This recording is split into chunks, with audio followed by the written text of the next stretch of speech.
అదే RTV app వార్తల్ని క్షణాల్లో చదివే అవకాశం ఉంటుంది. ఒక న్యూస్ పేపర్, ఒక టెలివిజన్ ఛానల్ మీ చేతుల్లో ఎప్పుడూ ఉంటాయి. మేము ప్రజా సంఘాల టీం ఒకటి ఈరోజు ఫ్యాక్ట్ ఫైండ్. ఈ టీంలో విప్లవ రచయితల సంఘం, పౌర హక్కుల సంఘం, మహిళా సంఘాలు, అడ్వకేట్స్ తరఫున, అట్లాగే కమ్యూనిస్ట్ పార్టీ తరఫున ప్రతినిధులు ఉన్నారు. మేము అమ్మాయి పేరెంట్స్ని కలిసాము, అమ్మాయి బంధువులను కలిసాము. అట్లాగే ఇందులో ఫస్ట్ అక్యూజ్డ్గా లోకేష్ అనే అబ్బాయి పేరు వచ్చింది. అబ్బాయి పేరెంట్స్ని, అబ్బాయి తల్లిని, వాళ్ళ కుటుంబాన్ని కూడా కలిసాము. అట్లాగే గండికోటలో ఎక్కడైతే సీన్ జరిగిందని చెప్తున్నారో అక్కడ కూడా మేము వెళ్ళి వచ్చాము. ఆ తర్వాత పోస్ట్ మార్టం చేసిన డాక్టర్స్ని కలిసి ప్రయత్నం చేసాం, కానీ వాళ్ళు అందుబాటులో లేరు. పోలీసులను కూడా కలిసాం. మొత్తం మీద మేము ఒక కొన్ని కన్క్లూజన్స్ డ్రా చేయగలిగాం. ఎవరు చంపారు అనేది అందరికీ ఆసక్తిగా ఉన్న విషయం. అట్లా ఎట్లా జరిగింది ఏంటి అనేసి ఇది ఇప్పటికీ పోలీసులు ఓపెన్ ఎండెడ్గానే పెడుతున్నారు. కానీ మాకు వాళ్ళతో మాట్లాడుతున్నప్పుడు మాకు అర్థమైంది ఏంటంటే, వాళ్ళకి బహుశా తెలిసినట్టుంది, దాచిపెడుతున్నారు అనేది అర్థమవుతుంది. 2 రోజుల్లో మేము వెల్లడిస్తాము అని అన్నారు. ఒక 2 రోజుల క్రితం కూడా మేము తొందరలో ప్రకటించబోతున్నాము అని అన్నారు. అది ప్రకటించలేదు. సరే, దీనికన్నా కూడా ముఖ్యమైన పాయింట్ ఒకటి మనం మిస్ అవుతున్నాము. ఇందులో అక్యూజ్డ్ నెంబర్ 1 మొదటి రోజు అక్యూజ్డ్గా చెప్పిన మనిషి లోకేష్ అనే అబ్బాయి, అతని వయసు కూడా 17 సంవత్సరాలు మేము తెలుసుకున్నామని చెప్పి. ఇప్పటివరకు ఎక్కడున్నాడో తెలియదు. అతను ఇంట్లో తల్లిదండ్రులను అడిగితే, తండ్రి ఊర్లో లేడు, తల్లిని అడిగితే ఇప్పటివరకు మేము చూడలేదు, ఆ రోజు సంఘటన జరిగిందని చెప్తున్న రోజు నుంచి మేము చూడలేదు. పోలీసులను అడిగితే మీ అబ్బాయి భద్రంగా ఉన్నాడు, నేనేం చేయలేదు, ఏం కాదులే అని అంటున్నారు. కానీ 5 రోజులైంది, ఇప్పటికీ అతన్ని కోర్టులో పెట్టలేదు. అంటే కస్టడీలో ఉన్నాడా లేదా అనేది కూడా తెలియడం లేదు. మేము పోలీసులను అడిగితే మా కస్టడీలో లేడు అని అంటున్నారు. తల్లి ఏమో, కుటుంబం ఏమో మాకు తెలియదు, మా దగ్గర కూడా లేడు, మేము చూడలేదు ఇంతవరకు, పోలీసుల దగ్గరే ఉన్నాడు అని వాళ్ళు అంటున్నారు. ఇది ఇన్ని రోజులు ఇట్లా పెట్టుకోవడం అనేది ఇల్లీగల్ కస్టడీ అవుతుంది. ఇది చట్టరీత్యా ఇది కరెక్ట్ కాదు, కోర్టులో ప్రొడ్యూస్ చేయాల్సింది. వాళ్ళు టీనేజ్లో ఉండే ప్రేమ వాళ్ళిద్దరి మధ్య ఉంది, అది అందరికీ తెలుస్తూ ఉంది.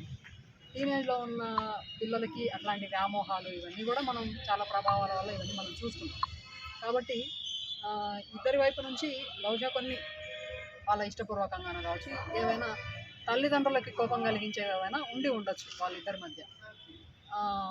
సరే, అతను నేరస్తుడు కాదు అని కూడా అంటున్నారు. మరి ఏం చేస్తున్నట్టు ఏంటి అనేది చాలా కన్ఫ్యూజన్గా ఉంది. ఇదొకటి బయట పెట్టాలి. రెండోది, గండికోట ప్రాంతానికి మేము వెళ్ళినప్పుడు అక్కడ సీన్ ఆఫ్ అఫెన్స్ అని చెప్తున్నారు కదా, ఆ అమ్మాయి బాడీ దొరికింది. అక్కడ పరిసర ప్రాంతాలు అదంతా చూస్తే మద్యం బాటిల్స్, గుట్కా ప్యాకెట్లు, అంటే ఘోరంగా ఉంది, అసాంఘిక కార్యకలాపాలు జరుగుతున్నట్లుగా. ఆ గండికోట పర్యాటక ప్రాంతం పైకి అందరూ పర్యాటక ప్రాంతం అని చెప్తున్నారు. ప్రపంచ పర్యాటక ప్రాంతంగా కూడా మనం అభివృద్ధి చేస్తాము. చాలామంది వస్తున్నారు కూడా, ఎందుకంటే గండికోట ప్రాంతానికి అద్భుతమైన సహజ సౌందర్యం ఉంది. ఆ కోట అదంతా పక్కన పెడితే సహజంగా ఉండే నీళ్లు, గండి, కొండలు అదంతా. కానీ అట్ ద సేమ్ టైం ఆ ప్రాంతంలో భయంకరంగా అసాంఘిక కార్యకలాపాలు జరుగుతున్నాయి. ఈ మధ్య మీడియాలో కూడా వచ్చింది, 2-3 సార్లు రిపోర్ట్ కూడా అయింది. ప్రభుత్వం దాని గురించి మినిమం పట్టించుకోకుండా అసలు అక్కడ ఏదైనా జరగవచ్చు అనే రకంగానే ఉంది. ఆ ప్రాంతం చూస్తే ఒక్క టోల్ గేట్ ఎక్కడో ఉంది, అది కూడా వాళ్ళు డబ్బులు అంటే టికెట్ తీసుకుంటున్నారు అంతే. మనిషి దగ్గర టికెట్ తీసుకుంటున్నారు. ఆ టికెట్ తీసుకోవడం తప్ప ఏ ఫెసిలిటీస్ ప్రొవైడ్ చేయడం లేదు, ఏమీ లేదు. అక్కడక్కడ రిసార్ట్స్ ఉన్నాయి, వాటి మీద కూడా ప్రాపర్ మానిటరింగ్ లేదు. అక్కడ ఎవరు వస్తున్నారు, ఏం జరుగుతున్నాయి అనేది ఏమీ లేదు. సో అది అంటే ప్రపంచ పర్యాటక ప్రదేశం అని పైకి చెప్తున్నారు, కానీ ఆ ప్రాంతంలో ఎట్లాంటి ఫెసిలిటీస్ లేవు. ఘోరమైన అసాంఘిక కార్యకలాపాలు కూడా జరుగుతున్నట్టుగా మనకి అనుమానం వస్తుంది. కాబట్టి దాని మీద దృష్టి పెట్టాలి. సంఘటన జరిగింది అంటే ఇన్ని రోజుల తర్వాత ఒక అమ్మాయి చనిపోయింది అనే కన్సర్న్తో మనం మాట్లాడుతున్నాము. కానీ ఆ అమ్మాయి ప్రాణము, నిందితులు బయటికి రావాల్సిందే, దోషులకు శిక్ష పడాల్సిందే, ఇదంతా అట్లా ఉంచితే దీని నుంచి మనం పాఠాలు నేర్చుకోవాలి. అక్కడ ఆ ప్రాంతంలో మినిమం సెక్యూరిటీ, కనీసం ఒక వాచ్మెన్, సెక్యూరిటీ గార్డ్ కూడా లేడు. అట్లాంటి ఫెసిలిటీస్, అట్లాంటివి ప్రభుత్వం ఇక మీదటైనా చర్యలు తీసుకోవాలి. ఇది మూడోది. ఆ తర్వాత పోలీసులు రోజుకొక కథనాన్ని లీక్ చేస్తూ అసలు విషయాన్ని ఇప్పటి వరకు బయటపెట్టలేదు. ఏ విషయము స్పష్టంగా చెప్పడం లేదు. కాబట్టి అందుకని చాలా అనుమానాలు కూడా వస్తుంది. మొత్తంగా చాలా అనుమానాస్పదంగా ఉంది. ఎవరి ప్రమేయం ఉంది ఏంటి చెప్పడానికి వీలు లేనట్లుగా చాలా ఓపెన్ ఎండెడ్గా ఉంది. దీన్ని క్లారిఫై చేయాల్సిన అవసరం ఉంది. నిర్దోషులకు శిక్ష పడకూడదు, ఎట్టి పరిస్థితుల్లో నిర్దోషులకు శిక్ష పడకూడదు. అట్లాగే దోషుల్ని శిక్షించాలి, చట్టపరంగా శిక్షించాలి. చట్టానికి అతీతంగా పోలీసులు ఇల్లీగల్ కస్టడీలు కానీ ఇట్లాంటివి.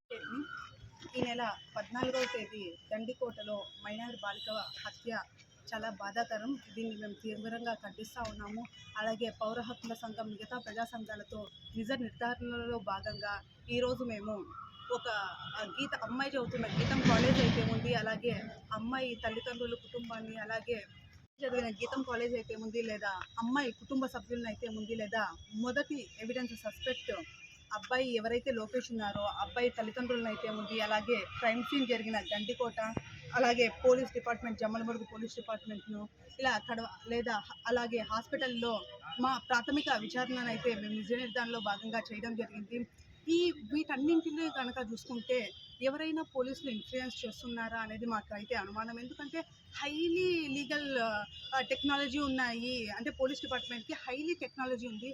ఈ డాగ్ స్క్వాడ్ అయితే ఉంది, అలాగే క్లూస్ టీము, ఇట్లా ఎంతో టెక్నాలజీ ఉన్నా కూడా ఇప్పటికీ 6వ రోజు ఇప్పటికీ కూడా ఈ కేసును ఛేదించకుండా కేవలం గండికోట మహా అంటే 2-3 కిలోమీటర్స్ రేడియస్లో ఉన్న ఆ ప్రాంతంలో ఒక హత్య జరిగితే, ఒక మైనర్ బాలికపై హత్య జరిగితే ఇంతవరకు ఛేదించకుండా ఉండడం అందరికీ ఆశ్చర్యాన్ని కలిగిస్తూ ఉంది, అందరికీ అనుమానాలకు దారితీస్తూ ఉంది. ఇదిలా ఉంటే ఈ అమ్మాయిల పట్ల ఈ హత్యలు జరుగుతున్న నేపథ్యంలో ఎవరా కారణం అని చూస్తే ఖచ్చితంగా ఎక్కడైతే డ్రగ్స్, ఎక్కడైతే మద్యం, ఎక్కడైతే పోర్న్ సైట్స్ ఎక్కువగా వినియోగింపబడుతున్నాయో అక్కడే ఈ ఉదంతాలు, హత్యోదంతాలు, దాడులు జరుగుతూ ఉన్నాయని మేము ఈ సందర్భంగా ఆరోపిస్తూ ఉన్నాము. ఖచ్చితంగా తమిళనాడు గవర్నమెంటు ఇదే సంవత్సరంలో యువత ఎవరైతే డ్రగ్స్, ఈ పోర్న్ సైట్స్కు చాలా దగ్గరగా ఉంటున్నారని కొన్ని రకాల అక్కడ పోర్న్ సైట్స్ని నిషేధించారు. అదే చట్టాన్ని ఇక్కడ ఆంధ్రప్రదేశ్లో కూడా తీసుకురావాలి. అలాగే మద్యాన్ని, నూతన మద్యం పాలసీ అని వీధికి ఒక మద్యం షాపును పెడతా ఉన్నారు. ఈ మద్యాన్ని, పోర్న్ సైట్లను, డ్రగ్స్ను యువతలో నిషేధించాలి. అలాగే ఎవరైతే ఈ కేసులో ఎవరైతే ఈ కేసులో ముద్దాయి అయితే వారిని నిష్పక్షపాతంగా ఈ కేసును ఛేదించాలని పోలీస్ డిపార్ట్మెంట్కు. మరిన్ని వీడియోస్ కోసం ఛానల్ ని సబ్స్క్రైబ్ చేయండి, లేటెస్ట్ అప్డేట్స్ కోసం వాట్సాప్ ఛానల్ ని ఫాలో చేయండి అండ్ లింక్ డిస్క్రిప్షన్ లో ఉంది.